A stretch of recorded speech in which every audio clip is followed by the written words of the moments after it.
చేస్తున్నాము కరెక్టే. మనకు చేసిన మేలు దేవుడు అనేక మందికి చెప్పడానికి మనకు అవకాశం ఇచ్చారు. మనకు అనేక మేలు చేస్తున్నాడు చక్కని రీతిలో. ప్రతి ఒక్కరు ఎక్కడి నుంచి ఎక్కడికి వచ్చాం అనేది మనందరికీ తెలుసు.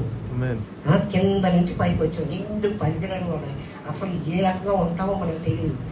దేవుణ్ణి తెలుసుకోకపోతే మన జీవితాలు ఏమైపోతాయో మనకు తెలియని పరిస్థితి. నిజంగా దేవుడు తెలుసుకోవడం గొప్ప ధన్యులై ఉన్నాం మనం. ఆ ధన్యత అనేక మందికి లేదు.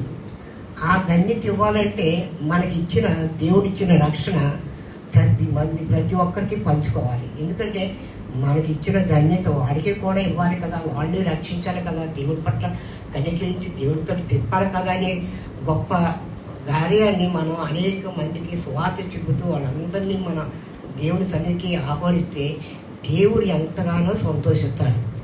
లేకపోతే మనం తెలుసుకున్న రక్షణని మన దగ్గరే ఉంచుకొని ఏదో కొంచెం కొంత దేశం పెట్టి మోస పెట్టినట్టుగా మన రక్షణ మనమే కాపాడుకుంటూ ఉంటే ఇతరులు రక్షించేది ఎప్పుడు? అనేక మంది అనేక బాధలు పడుతున్నారు. మనకైతే దేవుడు స్వస్థిస్తాడు. బ్లడ్ లేకపోతే బ్లడ్ ఇస్తాడు.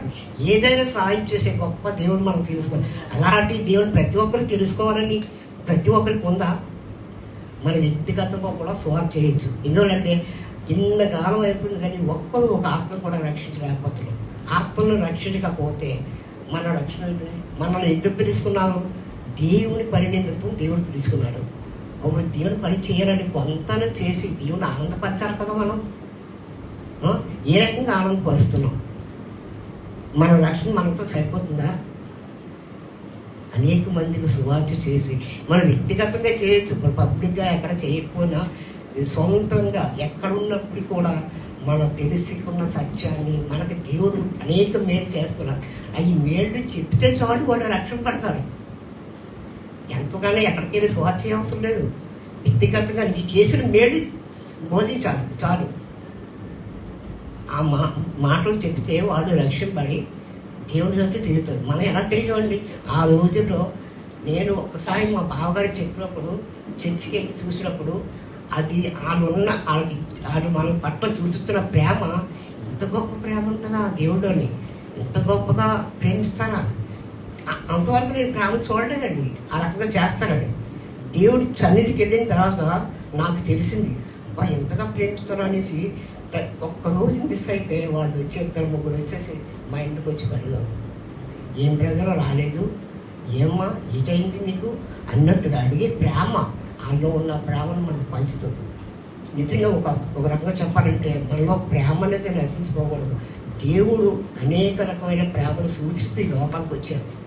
అతని యొక్క ప్రేమను చూపిస్తూ అతను అనేక మందిని ఏర్పరచుకొని శిష్యులుగా తయారు చేసి మన కోసం ఈ లోకాలను పంపించారు అందరినీ కూడా.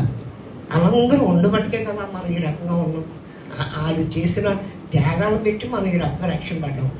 అలాంటి రక్షణ మనం పొందుకున్నప్పుడు అనేక మందికి రక్షించి మన ద్వారా వాళ్ళు రక్షణ పడి మనం పొందిన ఆనందం కూడా వాళ్ళు పొందాలని మనం కోరిక కలిగి ఉండాలి.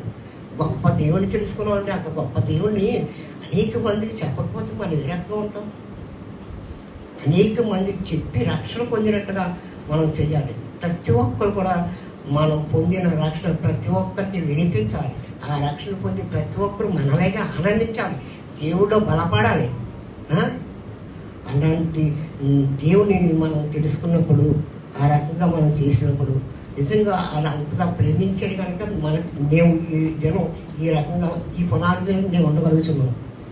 అలాంటి పునాది మనం కూడా ప్రతి ఒక్కరు ఆ పునాది నిలవాలని, ఆ రకంగా జీవించాలని ప్రతి ఒక్కరు కూడా సువార్త విషయంలో వెనక తీయకుండా మనము పొందిన ప్రతి ఆ రక్షణని వాళ్ళకి కూడా అనుభవించేలాగా మనం చెప్పాలని, అన్ని విషయాలు దేవుడు అనేక ఆత్మలు మనం కట్టాలని, మనం పొందుకున్న రక్షణ మన దగ్గరే ఉండిపోకుండా ఈ రక్షణ ప్రతి ఒక్కరికి తెలియపరిచి వాళ్ళందరినీ రక్షణలో నడిపిస్తే దేవుడు ఎంతగానో సంతోషిస్తాడు.